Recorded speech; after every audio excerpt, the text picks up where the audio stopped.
أحدهما أو كلاهما فلا تقل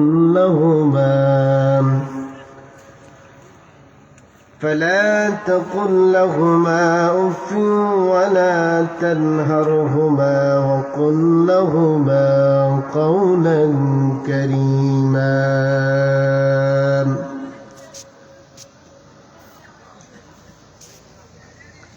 قال رسول الله صلى الله عليه وسلم: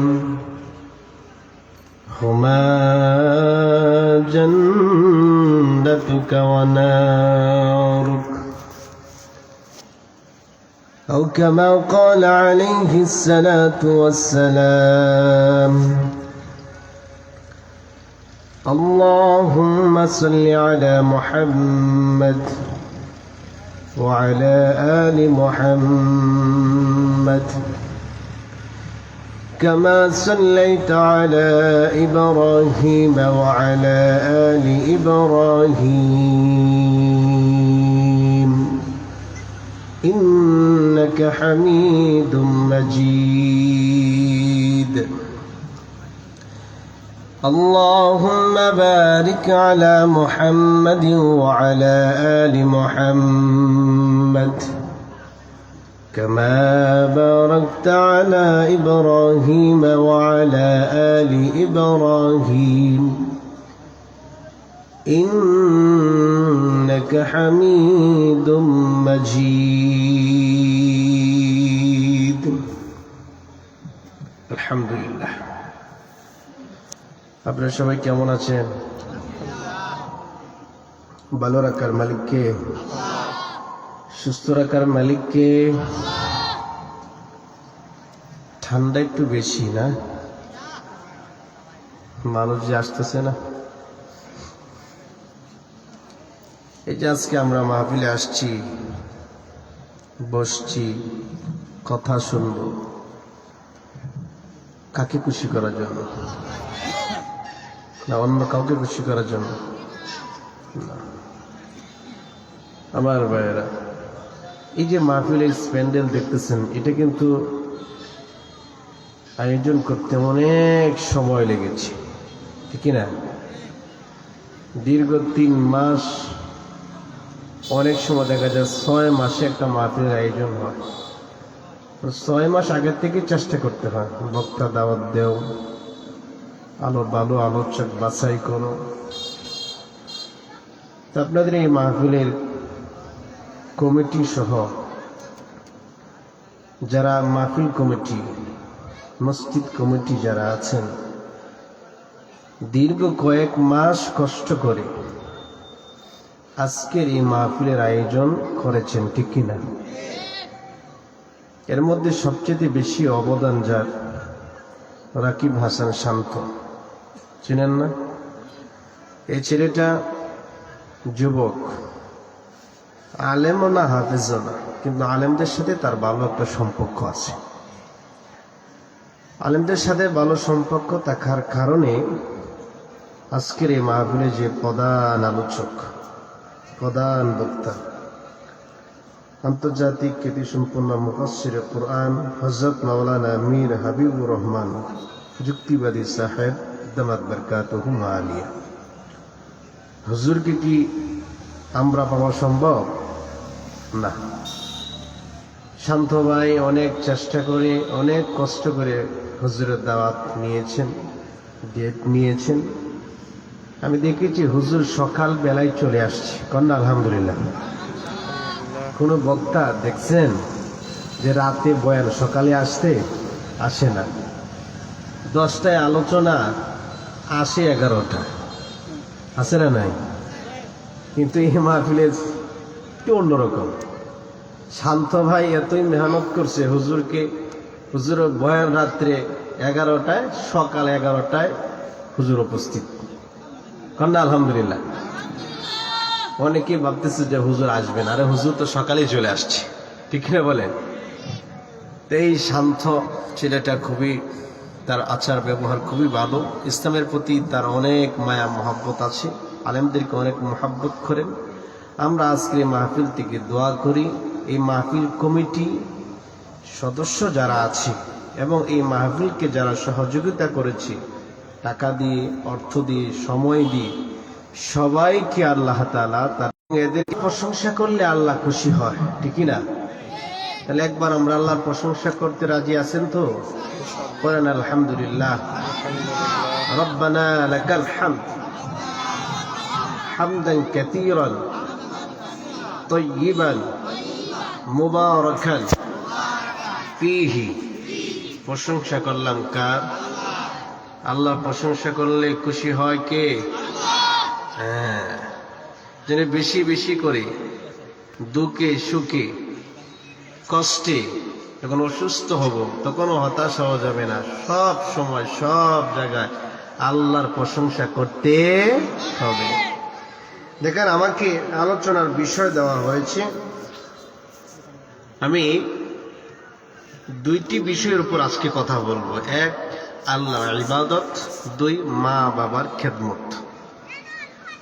আজকে বর্তমান সময়ে সন্তান মা বাবার খেদমত করতে চায় না, এরকম সন্তান এই এলাকায় মনে হয় নাই?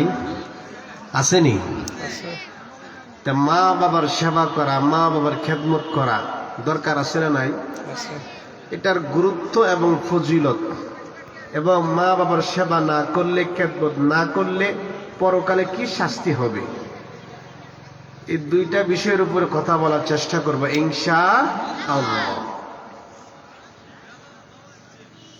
আমার ভাইরা, এর জন্য আপনারা যারা বসছেন সকলে মনোযোগ থাকার দরকার, কারণ কোরআনের কথা শুনলে মনোযোগ সহকারে শুনতে হবে। কথাটা কার?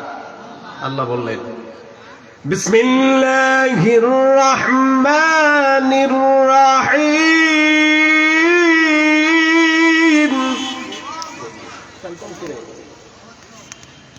কম না? وَإِذَا قُرِئَ الْقُرْآنُ فَاسْتَمِعُوا لَهُ وَأَنصِتُوا لَعَلَّكُمْ تُرْحَمُونَ।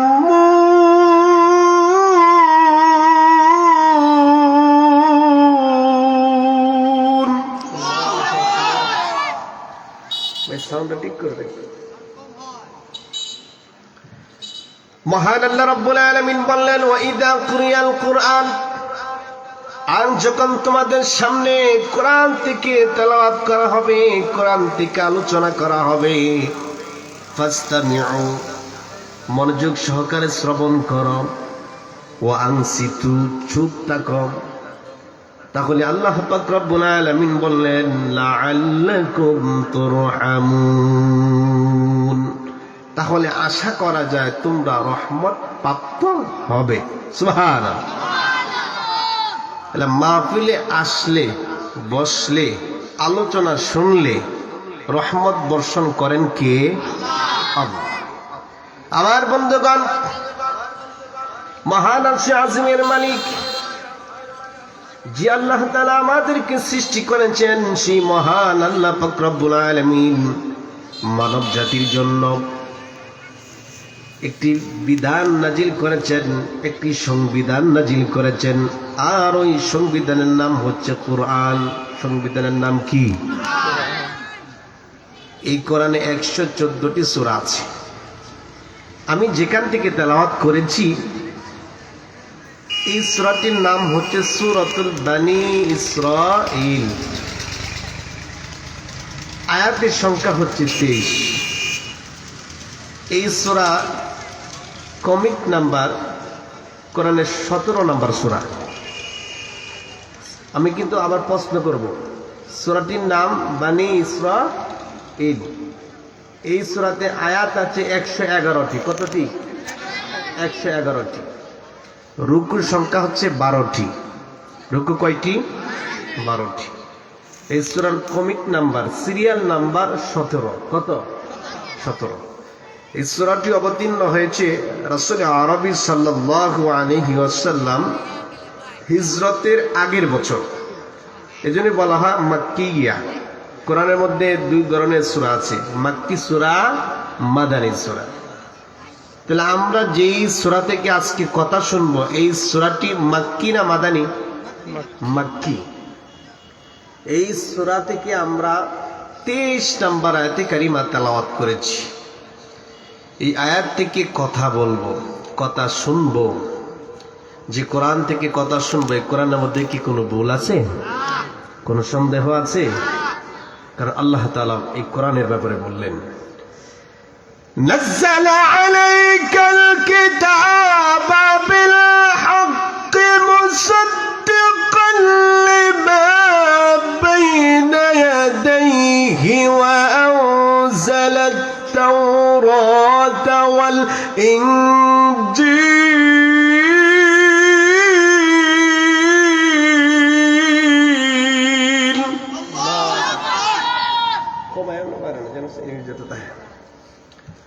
সূরাতুল ইমরান আয়াত নাম্বার 2। আল্লাহ রাব্বুল আলামিন বললেন, নাযালা আলাইকাল কিতাবা বিল হক। নবী, আমি আপনার উপরে যে কিতাব, যে কোরআন নাযিল করেছি, এই কোরআন সত্যের বাণী বহন করে এনেছে। কোরআনের পূর্বে অসংখ্য কিতাব আল্লাহ নাযিল করেছিলেন। তাওরাত এবং ইনজিল কিতাব পূর্বের মানুষের হেদায়েতের জন্য, মানুষের হেদায়েতের জন্য আল্লাহ অসংখ্য কিতাব নাযিল করেছিলেন। মহান আল্লাহ পাক রব্বুল আলামিন বললেন, আর তোমাদের হেদায়েতের জন্য আমি আল্লাহ এই কোরআন নাযিল করলাম। এই কোরআন এমন একটি কিতাব, যে কিতাবের মধ্যে কোনো ভুল নাই, কোনো সন্দেহ নাই, ঠিক কিনা? এই পৃথিবীতে যত বই লেখক আছে, যারা কিতাব লেখে, কোরআন ব্যতীত যত মানুষ তার হাতে কলমের মাধ্যমে যত কিতাব লেখে, দেখবেন প্রত্যেক কিতাবের শুরুতে অথবা শেষাংশে দেখবেন লেখা আছে, আমি যে কিতাব লিখলাম, এই কিতাবের মধ্যে যদি কোনো ভুল ত্রুটি পাওয়া যায়, দয়া করে আমাকে জানাবেন। আমি পরবর্তীতে এই ভুলগুলো সংশোধন করার চেষ্টা করব। আছে না নাই? কিন্তু 1450 বছর পার হয়ে গেছে। আপনার ঘরে, আমার ঘরে যে কোরআন আছে, এই কোরআনের মধ্যে কি এমন কোন কথা আছে যে এই শুরুতে বা শেষে এমন কোন কথা আছে যে এই কোরআনের মধ্যে যদি কোনো ভুল পাওয়া যায় তাহলে ভুল ধরবেন? আছে? শুরুতেই আল্লাহ বলছেন যে এইটা এমন একটি কিতাব, কোনো ভুল নাই, কোনো সন্দেহ নাই, ঠিক না? শুরুতেই বলছেন কে? আলিফ লাম মিম।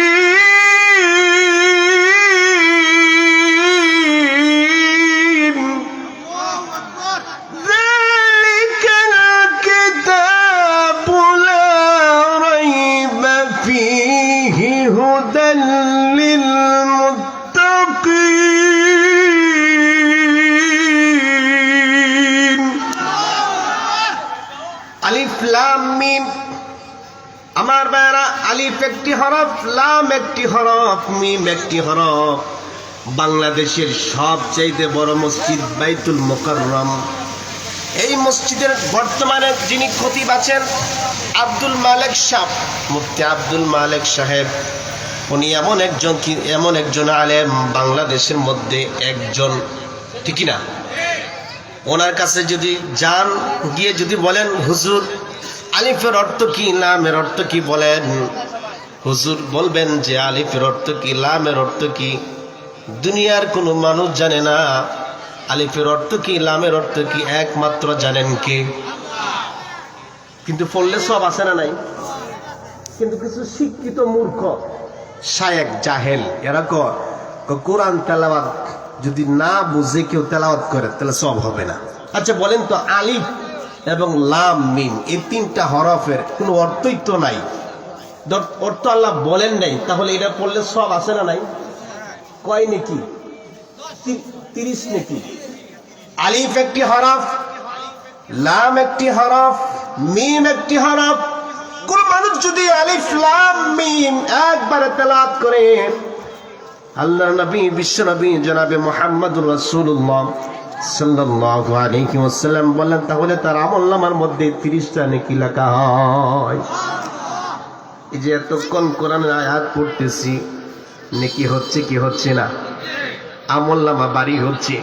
তার মানে মাহফিলে আসলে বসলে আমলনামাটা যিনি বাড়ি করেন তিনি কে? সে আল্লাহ বললেন যালিকাল কিতাবু লা রাইবা ফীহি হুদাল লিল মুত্তাকিন। আল্লাহ বললেন আলিফ লাম মিম যালিকাল কিতাব, এটা এমন একটি কিতাব লা শাক্কা ফীহি লা রাইবা ফীহি, এই কিতাবের মধ্যে কোনো ভুল নাই, কোনো সন্দেহ নাই। হুদাল লিল মুত্তাকিন, যারা মুত্তাকি তাদের জন্য পথ প্রদর্শক। সুবহানাল্লাহ। তাহলে আমরা মুত্তাকি হওয়া লাগবে। আমার ভাইরা, যে কিতাবের মধ্যে কোনো ভুল নেই, কোনো সন্দেহ নেই, সেই কিতাব থেকে, সেই কোরআন থেকে সূরাতুল বনী ইসরাঈলের 23 নম্বর আয়াতে কারিমা তেলাওয়াত করেছি, যেখান থেকে আলোচনা শুরু করব। মহান আল্লাহ পাক রব্বুল আলামিন বললেন ওয়া কাদা রাব্বুকা আল্লা তা'বুদু ইল্লা ইয়্যাহু ওয়া বিল ওয়ালিদাইনি ইহসানা।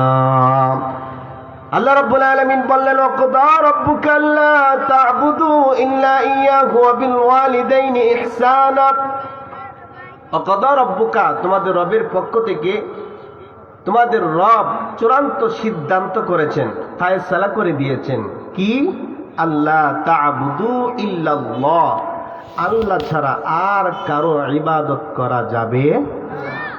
মানুষ ইবাদত করবে একমাত্র আল্লাহর, সেজদা দিবে একমাত্র আল্লাহর কুদরতি পায়ে, অন্য কোথাও সেজদা দেওয়া যাবে না।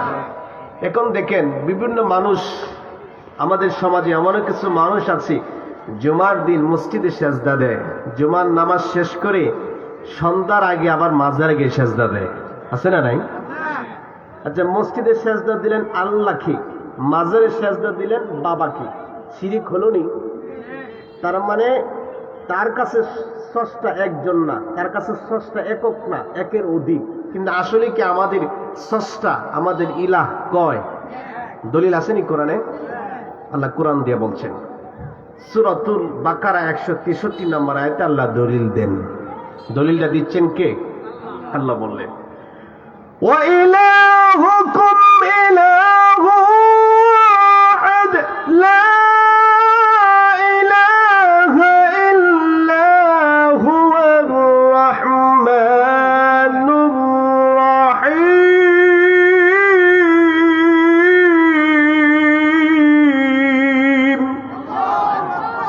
এই কথা কি আমার না আল্লাহর?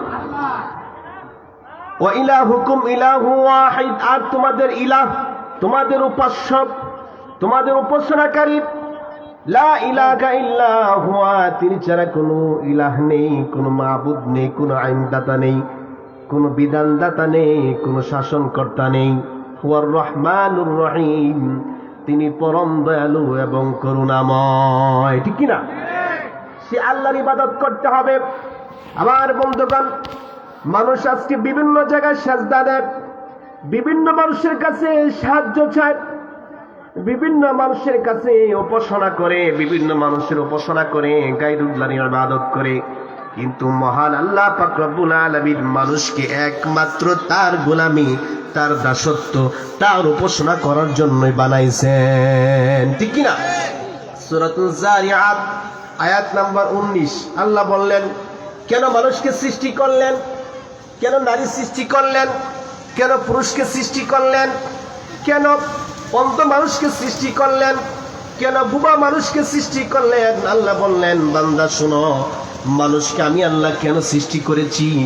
আল্লাহ দলিল দিচ্ছেন, মা খালাকাতুল জিন্না ওয়াল ইনসা ইল্লা লিয়াবুদুন। আল্লাহ বললেন, আমি মানব জাতি এবং জিন জাতি, মানব সম্প্রদায় এবং জিন সম্প্রদায়কে সৃষ্টি করি নাই, করেছি একমাত্র আমার গোলামি করার জন্য, আমার উপাসনা করার জন্য। তাহলে মানুষ আল্লাহর গোলাম, আর আল্লাহ হচ্ছেন মানুষের রব। ঠিক কিনা? এই পূর্ব পশ্চিমের মালিককে, আসমানের মালিককে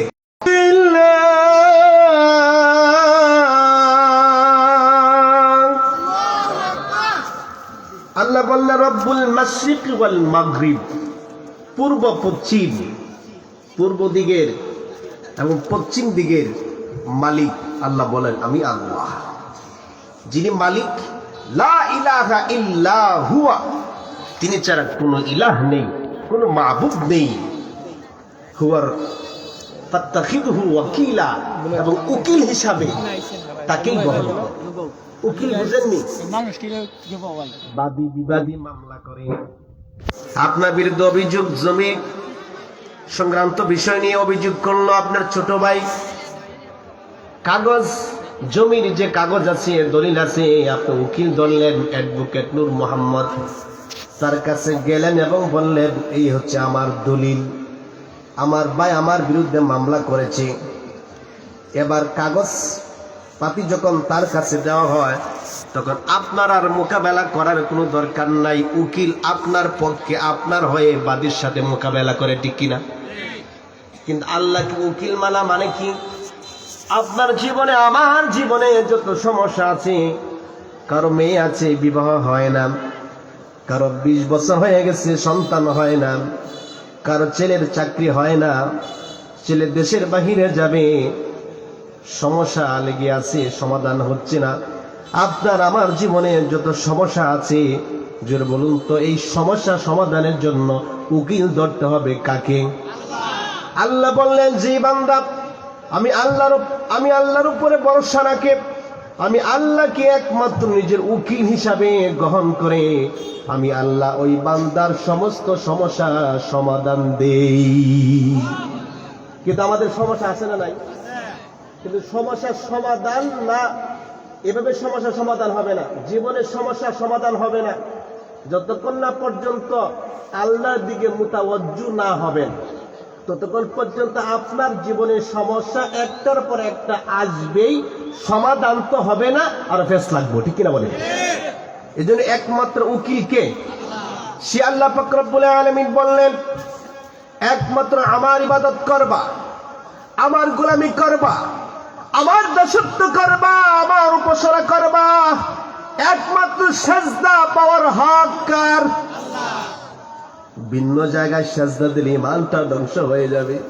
কারণ নবীকে আল্লাহ বললেন নবী আপনি আল্লাহর গোলামি করেন, কিন্তু নবী তো এখন নাই। নবীর কথাগুলো আলেমরা বলে, ঠিক না? নবীর কথা যারা মানে নাই তারা জাহান্নামী। এখন যদি কোনো আলেম নবী যেই কথাগুলো বলেছিলেন ঠিক এই কথাগুলো যদি কোনো আলেম বলে নবীর কথাগুলো, তাহলে ওই আলেমের কথা না, এগুলো মূলত কথাকার আল্লাহ, কথাকার আল্লাহ।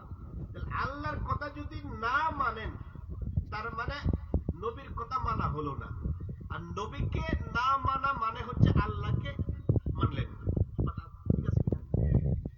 কেউ যদি আল্লাহকে পেতে চায় তাহলে নবী লাগবে, ঠিক না বলেন? দলিল আছে নি? দলিল আল্লাহর কোরআন সূরাতুন নিসা আয়াত নম্বর 80 আল্লাহ দলিল দেন, من يطع الله ورسوله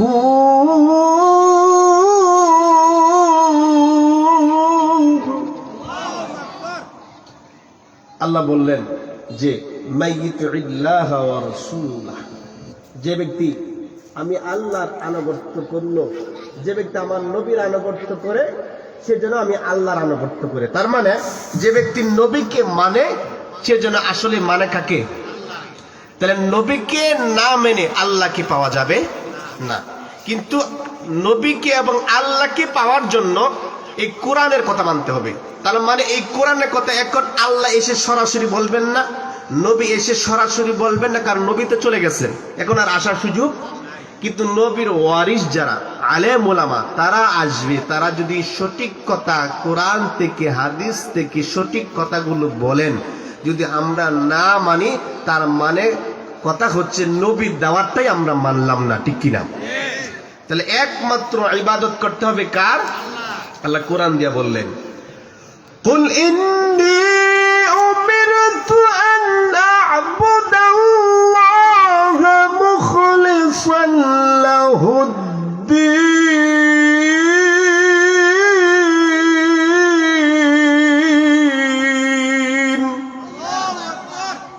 আল্লাহ বললেন কুল, নবী আপনি বলুন, ইন্নী উমিরতু আন আ'বুদাল্লাহা, নিশ্চয় আমাকে আদেশ করা হয়েছে একনিষ্ঠভাবে আমি যেন আল্লাহর গোলামি করি।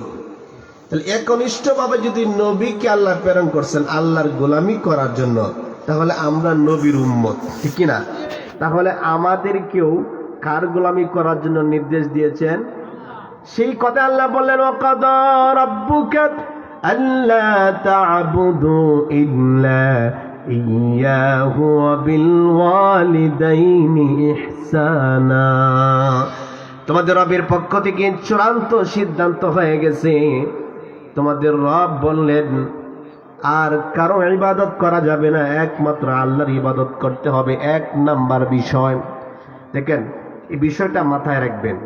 আমার আলোচনার বিষয় দুইটি, এক নাম্বার আল্লাহর ইবাদত, দুই নাম্বার মা বাবার খেদমত। বুঝা আসছে? তা আল্লাহর ইবাদতে আল্লাহর হুকুম মানা কি? ফরজ। কথা বলেন, আল্লাহর হুকুম মানা কি? আর মা বাবার হুকুম মানা কি? ফরজ না। দেখেন, আব্বা আম্মার হুকুম মানা ফরজ না, মা বাবার সেবা করা ফরজ। সুবহানাল্লাহ কইতেন না? আচ্ছা বলেন, এই ফজরের আজান হলে নামাজ ফরজ হয় নাকি? জোহরের আজান হলে নামাজ ফরজ হয়, আবার আসরের আজান হলে নামাজ ফরজ হয়, মাগরিবের আজান হলে নামাজ ফরজ হয়, মানে ওয়াক্ত হলে নামাজ ফরজ হয়, ঈশার ওয়াক্ত হলে নামাজ ফরজ হয়। কিন্তু মা বাবার সেবা করা 5 ওয়াক্ত ফরজ না। মা বাবার সেবা করা সন্তানের জন্য 24টা ঘন্টা ফরজ। সুবহানাল্লাহ কইতেন না? কিন্তু এই ফরজ কি আজকে আছে? আছে? নেই।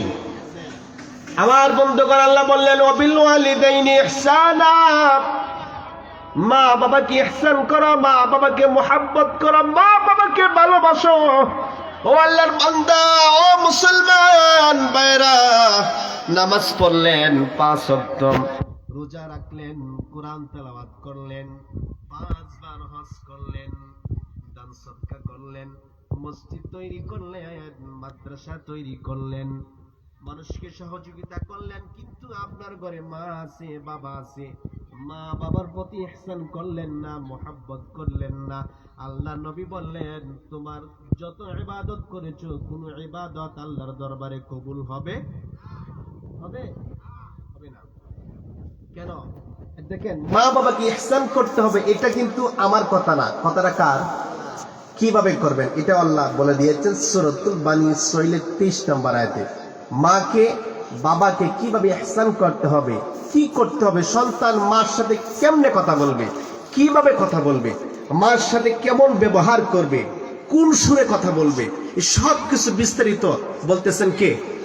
আল্লাহ বললেন, ইম্মা বালগান্না ইনদাকাল কিবারা আহাদুহুমা আও কিলাহুমা ফালা তাকুল লাহুমা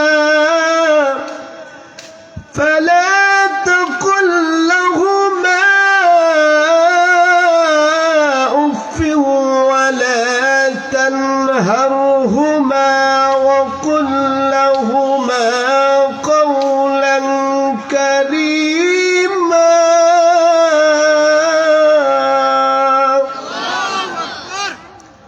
আল্লাহ বললেন, সন্তান শোনো,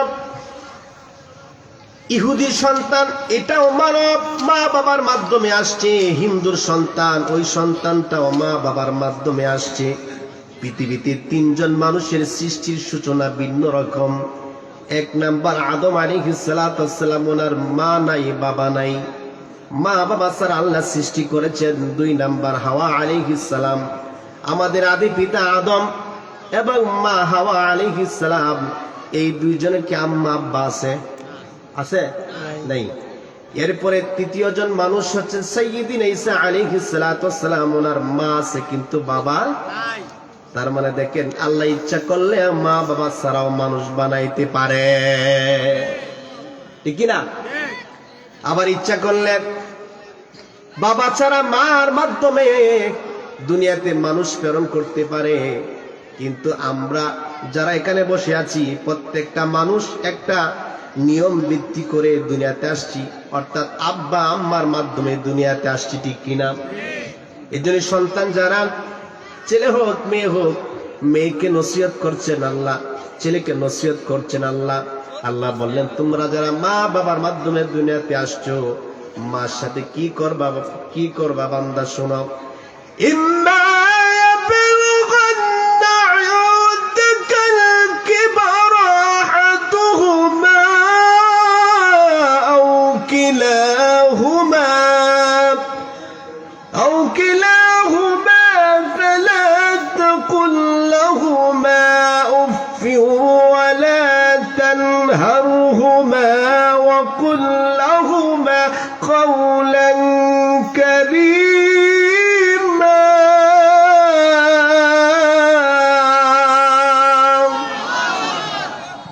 কথা কি আমান আল্লাহ? আল্লাহ সন্তান ছেলে হোক মেয়ে হোক তাদেরকে বললেন ইম্মা ইয়াবলুগান্না ইনদাকাল কিবারা, বৃদ্ধ অবস্থায় দুইজন অথবা একজন যদি থাকে, এমন মানুষ আছে দুনিয়াতে আসার পরে মা মারা গেছেন, কিছুদিন পরে বাবা মারা গেছেন, এরকম সন্তান আছে না নাই? কিন্তু আল্লাহ বললেন দুইজন অথবা একজন যদি থাকে, তাহলে দেখবেন মানুষ, বৃদ্ধ মানুষ যাদের বয়স 50 পার হয়ে গেছে, 60 বছর পার হয়ে গেছে, এই সমস্ত মানুষের আচার ব্যবহার, কথাবার্তা, চাল চলন একটু অন্যরকম হয় কি হয় না? ধরেন আপনার ঘরের দামি খাট 50,000 টাকা দাম, জাজিম বিছাইলেন, চাদর বিছাইলেন, এরপরে আপনার বাবাকে, পুত্রবধূ, ঘরের যে বউ আছে, ছেলের বউ, বাবাকে ওই খাটের উপরে খাওয়ান দিছে, সকালে নাস্তা দিছে, এক গ্লাস পানি, হঠাৎ করে যখন বাবা পানি পান করবেন, হাত দিয়া গ্লাসটা ফালাইয়া দিছে। কোথায়? তুষকের উপরে, শীতের দিন, তুষক ভিজেনি। আমার তো অবস্থা যদি সন্তান ঘরে ঢোকার পরে বলে আব্বা আপনি এটা কি করলেন, আহারে, এই যে কি করলেন, আহারে, আল্লাহ বলছেন এই কথাটা বলা যাবে? আমি আমরা দেখেছি, আমার এক মুসল্লি, তার বাবার বয়স 80 বছর পার হয়ে গেছে, 10 বছর আগে মা মারা গেছে। প্রতিদিন সকালবেলা, প্রতিদিন রাতে ওই বাবা কাপড় চোপড়ে প্রস্রাব পায়খানা করে, এই সন্তান সকালে পরিষ্কার করেন। হঠাৎ একদিন সকালে পরিষ্কার করলো, দুপুরবেলা আবার ওই আব্বা জামা কাপড়ের মধ্যে প্রস্রাব পায়খানা করে দিল। এবার সন্তান কি মা বাবার প্রতি রাগ হবে কিনা? হবেনি? কই বলে বুড়া রে বুড়িয়া তুই মরস না, ঝামেলাও শেষ হয় না, ঠিক না? হঠাৎ করে সন্তান বলতেছে আব্বা আপনি এটা কি করলেন, সকালবেলা কাপড় চোপড় নষ্ট করে ফেললেন, এখনো কাপড় চোপড় নষ্ট করছেন। আহারে, এমত অবস্থায় সন্তান যদি মনের মধ্যে কষ্ট নিয়ে এই কথা বলে আব্বা আপনি এটা কি করলেন, আল্লাহ বললেন তোর জন্য জান্নাত হারাম। তোর জান্নাত কি? কারণ আমি বহুবার যখন 5 বছর বয়স ছিল, শীতের রজনীতে মা ডান দিকে শোয়াইছে, দিছি প্রস্রাব করে, মা আবার বাম দিকে শোয়াইছে, আবার সন্তান প্রস্রাব করে দিছে। এবার মা যেই জায়গার মধ্যে শুয়েছিলেন ওই জায়গার মধ্যে সন্তানকে রেখে মা শুয়েছে, সন্তান যেইখানে প্রস্রাব করছে, এর কারণ কি? মা চিন্তা করছে শীতের রজনী, আমার সন্তান যদি প্রস্রাবের মধ্যে ঘুমায় তাহলে ঠান্ডা লাগবে, ঠান্ডা লাগলে ডাক্তারের কাছে যাওয়া লাগবে, টাকা খরচ হবে। এই জন্য মা চিন্তা করে আরে আমি যদি মুখের মধ্যে ঘুমাই, প্রস্রাবের মধ্যে ঘুমাই, আমার অসুখ হোক, আমার সন্তানের যেন অসুখ না হয়, ঠিক না? এরপরে মা যে জায়গায় শুয়েছিল এই জায়গা তো প্রস্রাব করে দিয়েছেন। এখন মা এখন আমি প্রস্রাবের মধ্যে ঘুমাই, এবার সন্তানটা রাখে বুকে। কোথায়?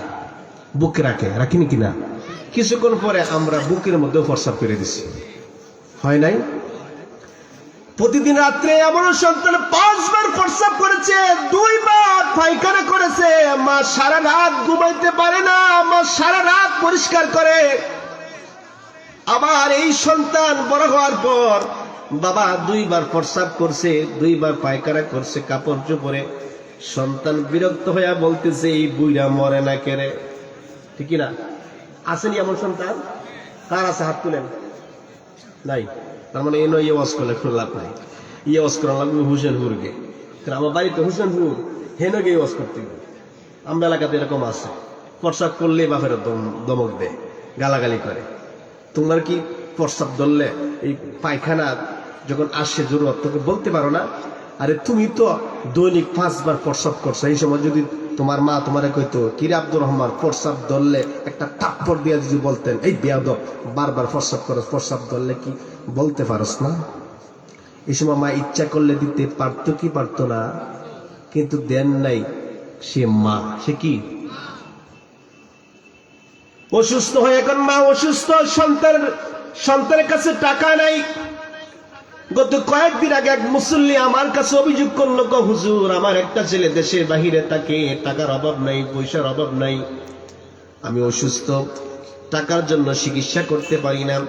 যে ঘরের মধ্যে আমি ঘুমাই এই ঘরটা টিনের ঘর, আর আমার ছেলে ঘুমায় বিল্ডিং এর মধ্যে। এমনও ঘটনা আছে না নাই যে মা বাবা ঘুমায় টিনের ঘরের মধ্যে, সন্তান বউ লইয়া ঘুমায় বিল্ডিং এর মধ্যে, আছে না নাই? আরে কারে কই রাখছো? মাকে রাখার কথা ছিল বিল্ডিং এর মধ্যে, আর তুমি এবং তোমার বউ থাকার কথা ছিল টিনের ঘরে। কারণ এই মা এবং বাবার মাধ্যমে দুনিয়াতে আসছো। তাদের কদর নাই, তাদের সেবা নাই, তাদের খেদমত নাই, আর মসজিদে এসে তবজি পড়ে, আছে না নাই? এরকম লোক আসেনি? অপেক্ষা করো, মরার পরে ফেরেশতাদের লাঠির বাড়ির অপেক্ষা করো, ঠিক কিনা বলে? এর জন্যই মা বাবা যখন বৃদ্ধ হয়ে যাওয়ার পরে পানি পান করতে গিয়ে গ্লাস ফেলে দিবে, প্লেট পরে ভেঙে যাবে, আজে বাজে কথা বলবে, ঘুম নষ্ট করবে, প্রস্রাব পায়খানা করে দিবে। সন্তান বিরক্ত হওয়া যাবে না। সন্তান বিরক্ত হয়ে এই কথা যদি বলে উফ, আহা আব্বা আম্মা এটা কি করলেন, আল্লাহ বললেন উফ শব্দটা বলা যাবে না, নিষেধ করছেন কে? এই নিষেধটা ইবাদত। নিষেধটা কি? মানাটা কি? ইবাদত। এরপরে অনেক সন্তান মারে দমক দে, বাবারে দমক দে, আছে না নাই? গত কয়েকদিন আগে সফর থেকে আসতেছি, আমার পাশে একজন ছেলে বসা, গভীর রাত, একটু পর পর তার মা ফোন দেয়, বাবা কোথায়? তো ছেলেটা এক পর্যায়ে খুব রাগ হচ্ছে, বলতেছে কি ব্যাপার তুমি বারবার কেন ফোন দাও? মা বলতেছে আমি শুনতেছি যে সন্তান রে, তুই যে গাড়ির মধ্যে, তোর বউ তো ঘুমায়, তোর বাচ্চা ঘুমায়, তোর ভাই ঘুমাইতেছে, তোর বাপ ঘুমাইতেছে, তোর বোন ঘুমায়, কিন্তু আমি না তোর মা। তুই যে রাস্তায়, তুই যে গাড়ির মধ্যে, আমার তো ঘুম আসে না, আমার মনটা বারবার ছটফট করতেছে, কখন জানি আমার সন্তানের বিপদ এসে যা। বাবারে আমি তো ঘুমাই না, আমি তো দোয়া করতেছি। সন্তান রাগ হয়ে কর ঠিক আছে মা, আর ফোন টুন দিও না। আসেনি এরাও 5 মিনিট পরে দিছে শাশুড়ি ফোন দিছে কেনা? শাশুড়ি ফোন দেওয়ার পরে মা ফোন দিচ্ছে, রিসিভ করছে, সালাম দেয় নাই, জিজ্ঞাসা করেন নাই মা কেমন আছো? শাশুড়ি ফোন দেওয়ার পরে বলতেছে আসসালামু আলাইকুম ওয়া রাহমাতুল্লাহ, আম্মা কেমন আছেন? আসেনি এমন?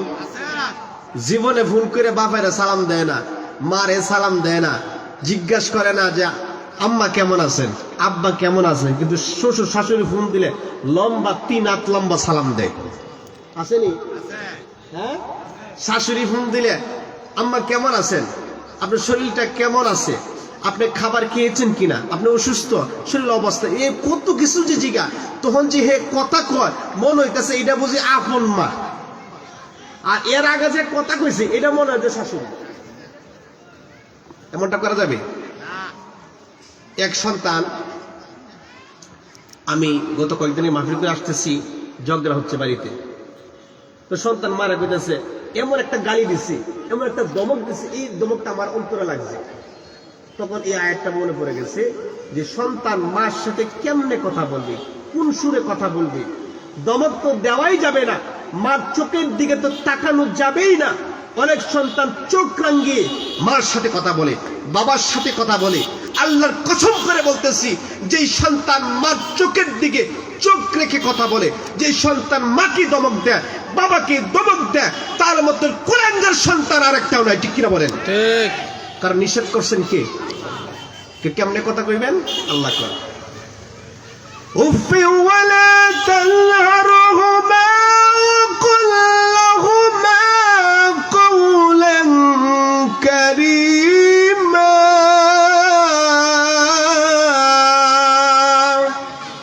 যেরকম আল্লাহু আকবার। আল্লাহ বললেন, সন্তান সম্মানজনক কথা বলবা তোমার মার সাথে, যত সুন্দর ব্যবহার, যত সুন্দর আচরণ, একেবারে নমনীয় হয়ে এইভাবে কথা বলতে হবে। আম্মা আপনি রাগ করেন কেন? রাগ করবেন না, আমি তো আপনার সন্তান, আমি ভুল করতে পারি, আপনার পুত্রবধূ ভুল করতে পারে, আমি তো আপনার সন্তান, আপনি আমাকে সন্তানের মতন যেরকম মনে করেন, আপনার পুত্রবধূকে মেয়ের মতো মনে করবেন। কিন্তু এমনটা না বলে সন্তান দমক দেয়। আল্লাহ বললেন, খবরদার, দমক দেওয়া যাবে না। সন্তান কথা বলবা, এমন ভাবে কথা বলবা, ওকুল্লাহুমা কাওলান কারীমা, সম্মানজনক কথা বলো, কথা রাখার। একজন সাহাবী রাসূল আরবি সাল্লাল্লাহু আলাইহি ওয়াসাল্লামের কাছে এসে জিজ্ঞাসা করলেন, ইয়া রাসূলুল্লাহ সাল্লাল্লাহু আলাইহি ওয়াসাল্লাম, আমার কাছে সবচাইতে ভালো ব্যবহার পাওয়ার অধিকারী একমাত্র কে? কি আমি জানতে চাই, কার খেদমত করব, কার হক বেশি, কার হক বেশি, মার না বাবার? সাহাবী জানতে চাইলেন। নবীজি বললেন, শোনো, খেদমত করবা তোমার মার। প্রথম বললেন মার কথা, এরপরে সাহাবী আবার প্রশ্ন করলেন, এরপরে খেদমত করব কার? রাসূল বললেন, তোমার মার। প্রথমবার মার কথা বললেন, দ্বিতীয়বার মার কথা বললেন।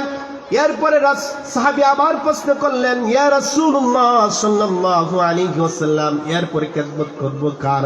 রাসূল তৃতীয়বার মার কথা বললেন, প্রথমবার মার কথা বললেন, দ্বিতীয়বার মার কথা বললেন, তৃতীয়বার মার কথা বললেন। এরপরে ওই সাহাবী আবার প্রশ্ন করলেন, ইয়া রাসূলুল্লাহ, এরপরে খেদমত করব কার? রাসূল বললেন, ক্বালাতুম মাবুকা, এরপরে খেদমত করব তোমার পিতার। তাহলে বাবার চাইতে 3 গুণ হক বেশি কার? যেটা বলুন কার? যুবক, খেদমত যখন করবা, সেবা যখন করবা, যখন মার জন্য আপেল কিনবা, বাবার জন্য আপেল কিনবা, মার দিকে বেশি নজর রাখতে হবে। কারণ মার হক বেশি, বাবার চাইতে 3 গুণ হক বেশি, বলছেন নবীজি। আর নবীজির কথা মানে কার কথা? যেরকম আমার কানে আওয়াজ কম করে, কানকে বেশি দিক করো, কানে আওয়াজ না, মাইক আছে না, মাইক আছে পিছনে, এইটা এইটা এটা এটা আমার কানে নিচে আছে, উপরে তাহলে বাবার চাইতে 3 গুণ হক বেশি কার? যদি বলেন কার? এর কারণ আছে না নাই? কারণ আল্লাহর কোরআন দলিল, সূরাতুল আহকাফ আয়াত নাম্বার 15। কেন মার সেবা বেশি করবেন, মার দিকে নজর বেশি কেন রাখবেন? আল্লাহ কোরআন দিয়ে দলিল দেয়। দলিল দিচ্ছেন কে?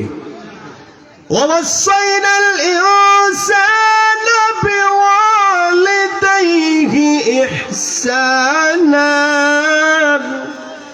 হামালাতুহু উম্মুহু কুরহা ওয়া ওয়াদাআতুহু কুরহা وحمله وفصاله 30 شهرا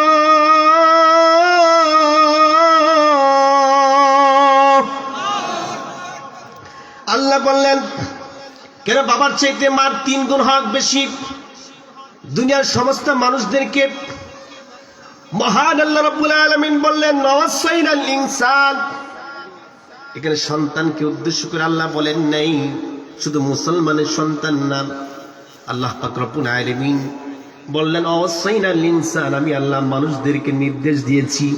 মানুষের মধ্যে হিন্দু, মানুষের মধ্যে খ্রিস্টান, মানুষের মধ্যে বৌদ্ধ, মানুষের মধ্যে ইহুদি, মানুষের মধ্যে সারাল, মানুষের মধ্যে মুসি, মানুষের মধ্যে নামাজি, মানুষের মধ্যে বেনামাজি, মানুষের মধ্যে নারী, মানুষের মধ্যে পুরুষ আছে না নাই? কথা বলেন। সমস্ত মানুষদেরকে আল্লাহ বললেন, ওয়াসাইনাল ইনসানা বিওয়ালিদাইহি ইহসানা, মা এবং বাবার সাথে সদাচরণ করবা, ভালো ব্যবহার করবা। সন্তানকে আল্লাহ বললেন, কিন্তু বিশেষ করে মার সাথে। কেন মার সাথে করবেন? আল্লাহ বললেন, হামালাতুহু উম্মুহু কুরহা ওয়া ওয়াদাআতুহু কুরহা। ও সন্তান যুবক, তুমি মনের কান দিয়ে শোনো। আল্লাহ বললেন, হামালাতুহু উম্মুহু কুরহা ওয়া ওয়াদাআতুহু কুরহা। তোমার মা তোমাকে অতি কষ্টের সাথে গর্ভ ধারণ করেছে, গর্ভে রেখেছি। আমরা এমন দেখেছি, আপনার ঘরে আমার ঘরে যখন আপনার বিবি আমার বিবি, আপনার মেয়ে আপনার পুত্রবধূর গর্ভে যখন সন্তান আসে, মহিলাদের গর্ভে যখন সন্তান আসে, প্রথম সন্তান আসার পরে একটা আলামত আছে না নাই? যেটা বলেন, বমি বমি ভাব, খাবার অরুচি। আমার স্ত্রী যখন প্রথম সন্তানটা গর্ভে আসে, আমি তার কাছে ছিলাম। সন্তান গর্ভে আসার পরে খাবার অরুচি, মাথা ঘোরায়, এরপরে যা খায় বমি করে সব কি করে ফালায় দেয়। ঠিক না বেটি? তাহলে আমি যেদিন আপনার মার গর্ভে আমার মার গর্ভে এসেছিলাম, সেই দিন থেকে 10 মাস 10 দিন 9 মাস আপনার মা আমার মা গর্ভধারণ করে কষ্ট করছেনি। খাবার খাইতে বসছি, সন্তান 7 মাস বয়স তখন আপনার আমার। এমন সময় মা সারাদিন কাজ করে সন্ধ্যার সময় খাবার খাওয়ার জন্য প্লেট সামনে বসছি, মুখে মাত্র খাবারটা 1 লঙ্কা খাইছি। খাবার পরে আর দিছি একটা লাত্তি দেওয়ার পরে মা চোখ দিয়ে পানি চলে আসছে। কারণ লাত্তি যে দিছি, এই সময়কে আমরা জানতাম যে এটা মা, কথা কল জানতাম না। লাত্তি দিছি, দেওয়ার পরে মা কষ্ট পাইছিনি। কষ্ট পাওয়ার পরে মা আর খাবার খাইতে পারে নেই, খাবারটা রেখে গিয়ে শুয়ে পড়ছে। শুয়ার সময় দিচ্ছে আরেকটা লাত্তি দিছি কিনা। এভাবে কত লাত্তি যে গর্ভে থাকা অবস্থায় আমরা যখন আমাদের হাত পা 5টা অঙ্গ প্রত্যঙ্গ হয়েছিল, তখন দেখি আমরা মায়ের পেটে মাকে বারবার লাত্তি দিয়েছি, হাত দিয়া গুতা দিছি, মাথা দিয়া গুতা দিছি। তখন মার কষ্ট হয়েছিল কিনা? কম না বেশি? আল্লাহ বললেন, মার অধিকার, মার হক বাবার চেয়ে 3 গুণ বেশি। 1 নাম্বার, তোমার মা তোমাকে গর্ভ ধারণ করেছে, এটা বাবা করে নাই। ঠিক কিনা? 2 নাম্বার, প্রসব করছেন মা। প্রসবের যে একটা যন্ত্রণা, একটা মহিলা তার সন্তান প্রসব করতে গিয়ে কত কষ্ট, কত রক্ত। এমনকি আমি এমনও দেখেছি যে একটা মহিলা সন্তান প্রসব করতে গিয়ে সে মারা গেছে। আছে না নাই? এটা কি বাবা করছে? বাবা করে নাই, মা করছে। এরপরে দেখেন আল্লাহ পাক রব্বুল আলামিন বললেন, তোমার মা তোমাকে অতি কষ্টের সাথে গর্ভধারণ করেছে। 2 নাম্বার, প্রসব করেছে। প্রসবের একটা যন্ত্রণা, একটা কষ্ট আছে। 3 নাম্বার, আল্লাহ বললেন, গর্ভধারণ থেকে শুরু করে 30 মাস পর্যন্ত তোমার মা তোমাকে দুধ পান করাইছে। সুবহানাল্লাহ। দেখেন, আজকে বিজ্ঞান প্রমাণ করছে, আমি আপনার এবং আমার মার থেকে সন্তান যারা, এরা কতটুকু দুধ পান করছেন। দেখেন, বিজ্ঞান আজকে বলতেছে, একটা শিশু দৈনিক 7 থেকে 8 বার মার স্তন থেকে দুধ পান করে। এটা আমরা করছি নি? কথা বলেন না কেন? এটা করছি। তো বিজ্ঞান পরীক্ষা নিরীক্ষা করে গবেষণা করে একটি খুবই সূত্র বাহির করছে যে একজন শিশু বাচ্চা দৈনিক 7 থেকে 8 বার তার মার স্তন থেকে দুধ পান করে। আর একবার দুধের পরিমাণ হচ্ছে 1 পোয়া। কত? আচ্ছা, যদি একটা সন্তান দৈনিক 8 বার মার স্তন থেকে দুধ পান করে, যদি প্রত্যেকবারে 1 পোয়া হয়, তাহলে 8 পোয়া কত?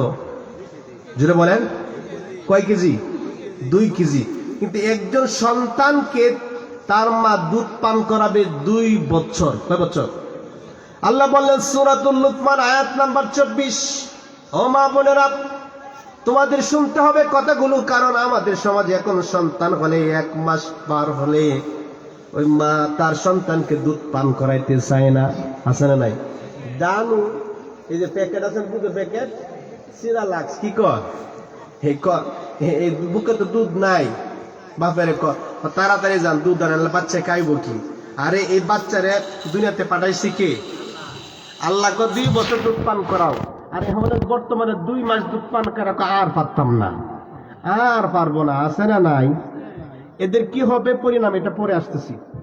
তো বিজ্ঞান বলছে যে একটা সন্তান দৈনিক 8 বার মাস্তন থেকে দুধ পান করে, প্রত্যেকবারে 1 পোয়া, আর 8 বারে 8 পোয়া 2 কেজি, তাহলে 2 বছর যদি দুধ পান করা তাহলে 36 মন। কন্যা সুবহানাল্লাহ।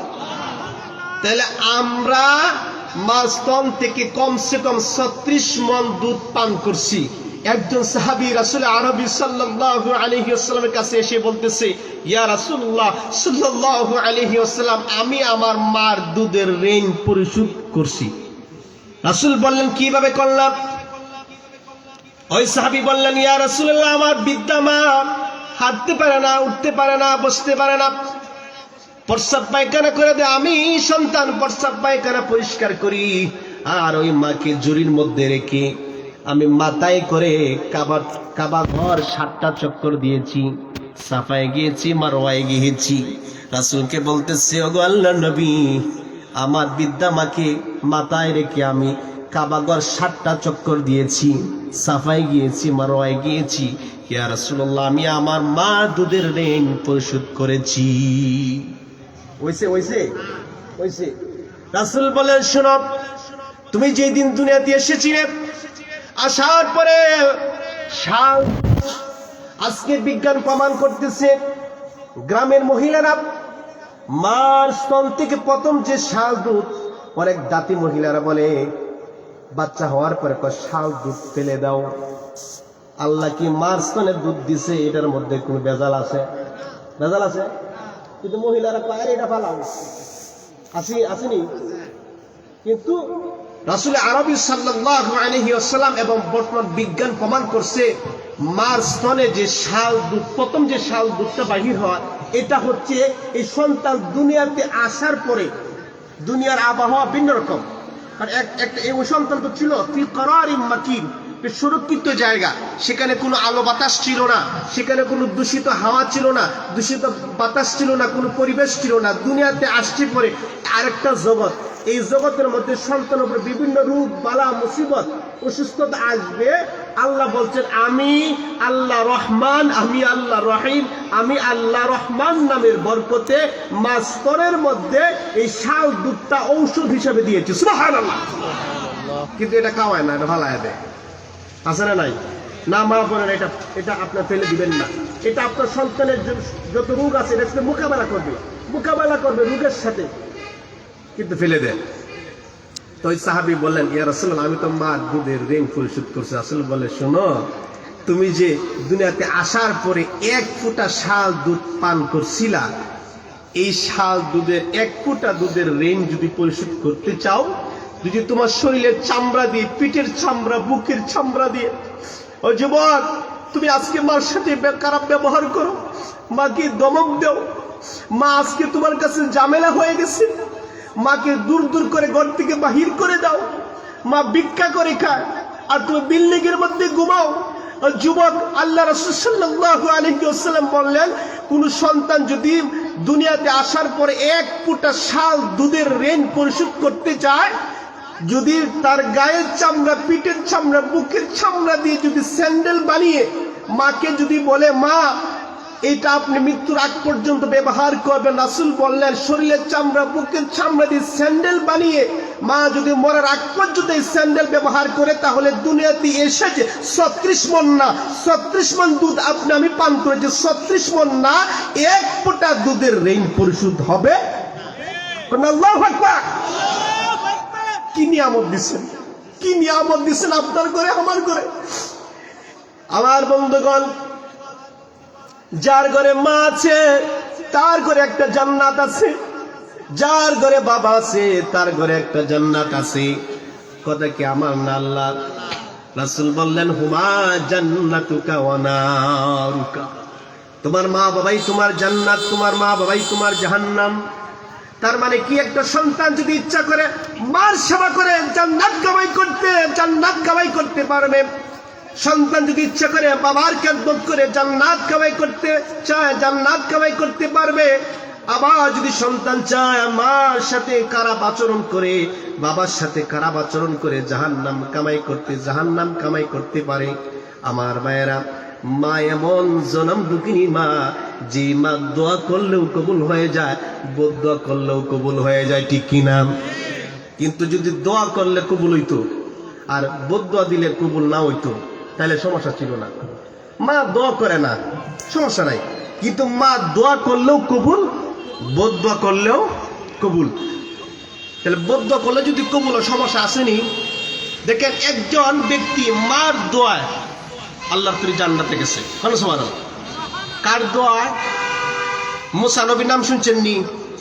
মুসা আলাইহিস সালাতু ওয়াস সালাম বনী ইসরাইলের সবচেয়ে বড় পয়গম্বর, যিনি অসংখ্যবার আল্লাহর সাথে কথা বলেন। একদিন আল্লাহ পাক রব্বুল আলামিনকে বললেন, মহান আল্লাহ রব্বুল আলামিন, আমি বনী ইসরাইলের পয়গম্বর, আমি নবী, কিয়ামতের দিন জান্নাতে আমার সাথী কে হবে? জান্নাতে আমার সাথে কে থাকবে? মুসা আলাইহিস সালাতু ওয়াস সালাম আল্লাহকে প্রশ্ন করলেন। আল্লাহ বললেন, মুসা, জান্নাতে তোমার সাথী হবে একজন কসাই। জান্নাতে তোমার সাথী হবে একজন কসাই। উনি বললেন, আমি নবী মানুষ, জান্নাতে আমার সাথে থাকবে একজন নবী অথবা একজন বড় নেককার মানুষ, কিন্তু জান্নাতে আমার সাথী হবে একজন কসাই। আল্লাহ, উনি তো বারবার আল্লাহকে প্রশ্ন করতেন, আল্লাহ এটা কেমনে আমার সাথী হবে কসাই? আল্লাহ কয়, মুসা, তোমার সাথে যে কসাই জান্নাতে থাকবে, কেন থাকবে? যদি দেখতে চাও, যদি শুনতে চাও, তাহলে কসাইয়ের কাছে যাও। সুবহানাল্লাহ। কার কাছে যাও? কসাইয়ের কাছে যাও। মুসা আলাইহিস সালাতু ওয়াস সালাম চলে গেলেন কসাইয়ের কাছে। গিয়ে দেখলেন কসাই স্পেশাল ভিআইপি কোনো আমল করে না। কসাই শুধু নারে তাকবীর, লিল্লাহি তাকবীর। আজকের এই মাহফিলের বিশেষ বক্তা, সম্মানিত বড় ভাই, মুফাসসিরে কুরআন হযরত মাওলানা জসিমউদ্দিন সুনামগঞ্জি সাহেব।